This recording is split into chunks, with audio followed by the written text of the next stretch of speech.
পার্থ চ্যাটার্জির শারীরিক অবস্থা এখনো আশঙ্কাজনক। শ্বাসকষ্টের পাশাপাশি সোডিয়াম, হিমোগ্লোবিন, ইউরিন ক্রিয়েটিনের সমস্যা হচ্ছে।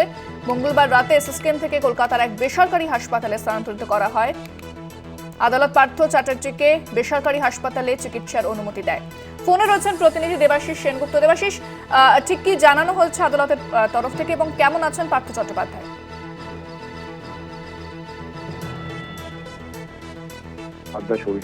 শারীরিক অবস্থা এখনো আশঙ্কাজনক রয়েছে। গতকাল রাত্রেবেলায় তাকে কিন্তু এসএসকেএম হাসপাতাল থেকে জেল কর্তৃপক্ষ বেসরকারি একটি হাসপাতালে, বাইপাস সংলগ্ন বেসরকারি হাসপাতালে নিয়ে গিয়েছেন। সেখানে তার হিমোগ্লোবিন, ক্রিয়েটিনিন, তার শ্বাসকষ্ট তো রয়েছেই, এবং আমরা দেখেছি গাড়ি থেকে বেরোনোর সময় যখন তিনি রাত্রেবেলা বেরোচ্ছেন তার অক্সিজেন মাস্ক তার রয়েছে, সঙ্গে রয়েছে, এবং শ্বাস নিতে তার কষ্ট হচ্ছে এমনটাই কিন্তু দেখা গিয়েছিল। এবং সেই মর্মে তার পারিবারিক সূত্রে খবর যে সোডিয়াম, পটাশিয়াম, ইউরিন ক্রিয়েটিনিন সমস্যা হচ্ছে, সে ডিপ্রেশনে ভুগছে এমনটাও কিন্তু আমরা জানতে পারছি হাসপাতাল সূত্রে এবং খবর।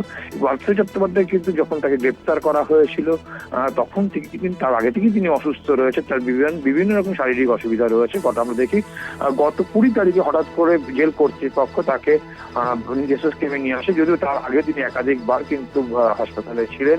বিভিন্ন ক্ষেত্রে তাকে বিভিন্ন রকম পরীক্ষা নিরীক্ষা করা হয়েছে। গত সোমবার দিন দেখা গিয়েছে জেল কর্তৃপক্ষ হঠাৎ করে শ্বাসকষ্ট হয়, তাকে এসএসকেএম হাসপাতালে নিয়ে আসা হয়। সেখানে প্রথমে ইমার্জেন্সি ওয়ার্ড, পরবর্তীকালে ইমার্জেন্সি কার্ডিওলজি এমার্জেন্সিতে নিয়ে যাওয়া হয়, এবং তার অতঃপর তারা সিদ্ধান্ত নেয় যে তাকে এমার্জেন্সি অবজারভেশন ওয়ার্ডে রাখা হবে। সেখানে তিনি থাকেন। তার চিকিৎসক নীলাদ্রি সরকারের তত্ত্বাবধানে তিনি শুরু করেন, তার চিকিৎসা শুরু হয়, এবং কিছুটা যখন উন্নতি হচ্ছে ঠিক সেই সময় বৃহস্পতিবার তার শারীরিক অবস্থা আবার অবনতি ঘটে।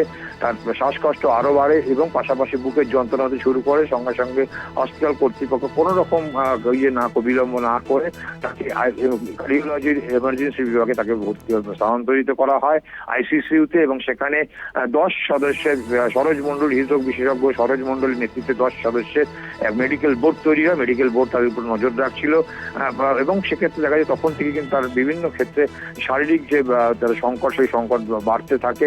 কখনো কমা বাড়া করা, সোডিয়াম, পটাশিয়াম কমা বাড়ানো করতে থাকে, ইউরিন ক্রিয়েটিনিন সমস্যা হতে থাকে, এবং তার শ্বাসকষ্ট হতে থাকে, যে শ্বাসকষ্ট এখনো পর্যন্ত তার রয়েছে, এবং বুকের ব্যথা অনুভব করে। এরপরে পার্থ চট্টোপাধ্যায়ের পক্ষ থেকে আদালতে আবেদন জানানো হয় তাকে বেসরকারি হাসপাতালে চিকিৎসা করতে যাতে অনুমতি দেওয়া হয়। সেই মর্মে গতকালই কিন্তু সেই অনুমতি আদালত দিয়েছিল, এবং নিজস্ব খরচায় বেসরকারি হাসপাতালে পার্থ চট্টোপাধ্যায় চিকিৎসা করতে পারবে। এই রায়ের পরেই কিন্তু দেখা যায় গতকাল রাত্রেবেলায় পার্থ চট্টোপাধ্যায়কে বাইপাস সংলগ্ন বেসরকারি হাসপাতালে নিয়ে যাওয়া হয়, যেখানে তিনি কিন্তু এখনো আশঙ্কাজনক রয়েছে। তার শরীরে বিভিন্ন ধরনের সমস্যা কিন্তু তৈরি হচ্ছে, এমনটাই কিন্তু আমরা পারিবারিক সূত্রে জানতে পারছি।